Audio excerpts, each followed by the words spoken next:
Halo semuanya, kalau kita bicara tentang penderita stroke, banyak sekali problematik yang mereka alami.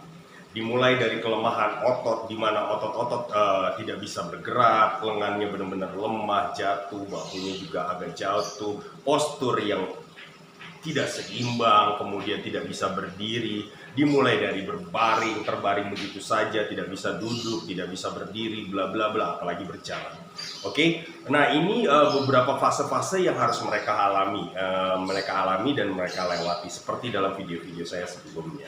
Oke, saya ingin mengangkat satu pertanyaan dari sahabat Therapeutic Home Care yang bertanya kepada Therapeutic Home Care, bagaimana caranya agar jalan saya bisa ringan? Nah, ini adalah satu problematik dan ini kendala yang banyak juga dialami oleh penderita stroke. Dia berjalan dengan berat sekali melangkah, berat sekali untuk melangkah. Bagaimana caranya agar langkah itu bisa lebih ringan? Oke, dimulai dari spastiknya yang sangat tinggi, bagaimana cara menginhibisi atau mengurangi spastiknya sampai jalannya lebih ringan sehingga gerakan-gerakannya bisa berjalan seperti orang. Jangan kemana-mana, tetap bersama saya, Bara, di channel saya Therapeutic Home Care. Kita akan membahas sebentar lagi tentang bagaimana caranya melatih kekuatan otot kaki agar jalan lebih ringan.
Nah, sahabat Therapeutic Home Care, sebelum saya masuk ke pembahasan tentang pengalaman saya menangani keluhan-keluhan penderita stroke tentang jalan yang terasa berat, baiknya kita tahu dulu apa yang kita hadapi sehingga kita bisa memberikan solusi, kan gitu ya. Jadi kalau kita bicara jalan saya terasa berat, otomatis kita bicara tentang berat. Dan kita harus bicara tentang kekuatan otot. Oke. Nah, untuk kekuatan otot penderita stroke, ini banyak yang mempengaruhi kekuatan otot penderita stroke. Yang pertama, itu bisa saja memang ototnya benar-benar lemah. Oke. Yang kedua, bisa saja gerakan itu terasa berat karena dihalangi oleh spastisitas yang diciptakan oleh otak. Spastisitas itu kan kekakuan yang diciptakan oleh otak, sehingga jalan itu terasa berat, dihalangi. Nah, sebelum kita masuk solusinya, baiknya teman-teman sahabat Therapeutic Home Care tahu dulu nih, saya ada di fase yang mana ya? Apakah saya ada di fase kelemahan, di mana benar-benar otot saya masih lemah, atau saya sudah masuk di fase spastis sehingga banyak kekakuan yang membuat gerakan saya terasa berat. Oke. Nah, kalau sudah diketahui, oh saya ada di fase spastis, saya ada di fase flexit yang lemah ya, baru kita tahu nih solusinya gerakannya seperti apa. Untuk meningkatkan kekuatan otot, atau bagaimana cara mengurangi spastisitas. Oke, yuk kita bahas satu persatu. Nah, ini latihan yang pertama. Latihan yang pertama ini bisa dilakukan untuk kekuatan otot yang masih lemah dan juga spastisitas. Oke, kalau kita perhatikan ya. Kalau kita perhatikan penderita stroke dengan pola pattern ekstensi, pattern yang lurus. Oke, biasanya dia jalannya itu terlihat sekali ya, pinggulnya itu tertinggal. Ya, kita perhatikan gambar yang satu ini. Ya, video yang satu ini kita lihat ya. Ini. Nah, kalau kita lihat dikarenakan adanya spastisitas dengan pola pattern ekstensi atau lurus, yang mau tidak mau penderita stroke yang dirasakan adalah lututnya itu cenderung mengunci lurus ke belakang. Nah, kalau udah terjadi seperti ini, biasanya ini pinggul akan nampak tinggi sebelah. Karena yang sehat biasanya akan lebih menekuk sedikit, sedangkan yang lemah atau affected side dia lebih ke ekstensi, lurus, mengunci lagi. Oke, akhirnya pinggulnya agak sedikit naik. Oke, pergelangan kakinya turun ke bawah karena spastisitas tadi. Ya, sehingga tadi pinggulnya mulai naik dan dia tertinggal di depan. Tertinggal di belakang. Jadi dia tertinggal di belakang. Seperti ini jadi patternnya. Nah, kalau kita lihat ini seperti ini. Nah, ini adalah masalah. Jadi otomatis yang kita harus perbaiki adalah pinggulnya atau gerakan-gerakan menekuk. Oke, kalau kita perhatikan ya, kalau kita tekuk pinggul kita mau tidak mau, otomatis dia akan menekuk lutut.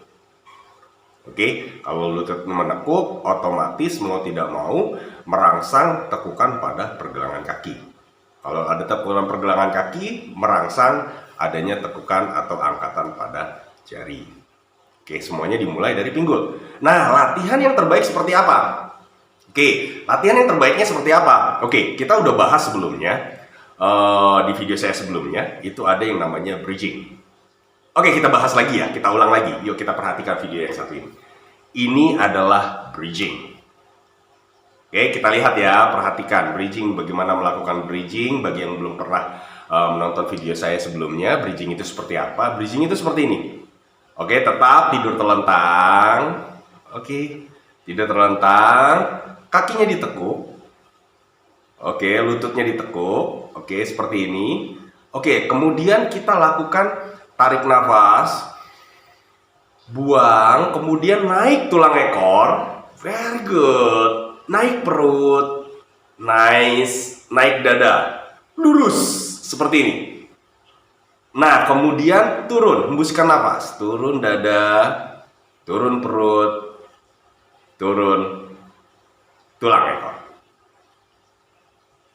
Nah, ini latihan bagus sekali karena latihan ini mengandung unsur daripada tekukan. Bagi penderita stroke dengan pola ekstensi, pola spastisnya itu ekstensi, kebanyakan cenderung lurus kakinya, sebaiknya melakukan latihan-latihan dengan gerakan-gerakan menekuk.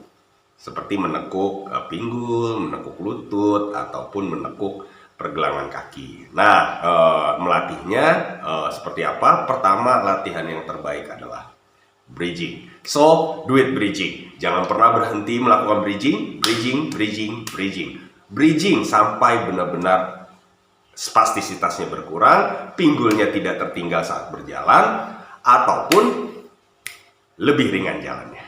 Oke, itu latihan yang pertama. Oke, latihan yang kedua. Latihan kedua ini kita persulit. Oke, kalau misalnya bridgingnya sudah bagus, ya sudah enak, sudah baik, ya kita perkuat dengan bridging satu kaki dengan kaki yang lemah yang menekuk, kemudian kaki yang sehat menambah beban pada kaki yang sakit. Bagaimana cara melakukannya? Yuk kita perhatikan video yang satu ini. Nah, cara melakukannya tetap sama. Tidur terlentang. Oke, tidur terlentang, kaki ditekuk satu, yang sakitnya ditekuk. Oke, kemudian yang sehat itu ditekuk, ditaruh di atas lutut yang sakit. Nah, seperti ini. Oke. Lalu lakukan hal yang sama, bridging yang sama. Oke, tarik nafas, angkat tulang ekor.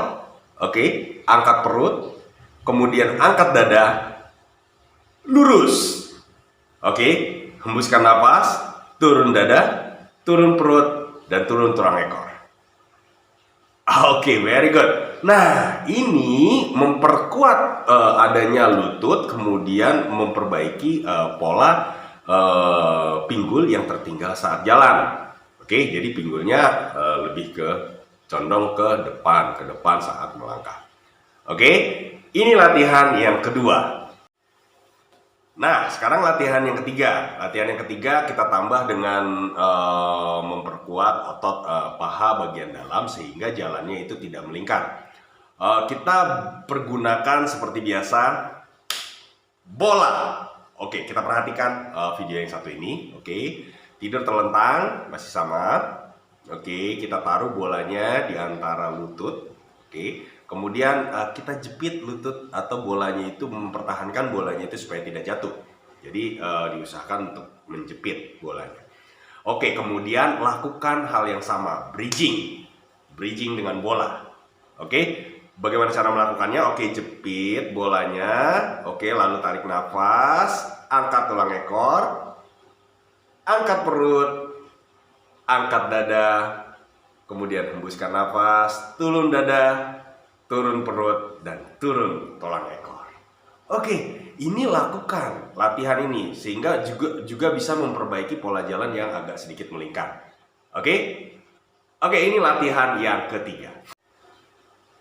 Nah, sahabat terapotik home care, oke, saya berikan di video ini 3 latihan dulu. Oke, kita bagi partingnya menjadi 2 bagian. Oke, ini part pertama. Oke, part pertama ini latihannya ada 3 latihan, semuanya tentang bridging. Oke, dilakukan dulu dengan rutin latihan-latihan ini. Insya Allah nanti jalannya akan lebih baik dan juga lebih ringan. Dikarenakan kita harus memperbaiki dulu pola dari tekukan pinggul dulu. Oke, demikianlah video saya kali ini. Oke, selanjutnya saya akan bahas latihan yang lainnya di video yang selanjutnya. Jangan kemana-mana, tetap stay dan tunggu video selanjutnya. Oke, yang tidak kalah bermanfaatnya dan juga tidak kalah menariknya. Oke, see you di video saya selanjutnya, masih tentang pembahasan yang sama, jalan yang berat. Oke, bye-bye.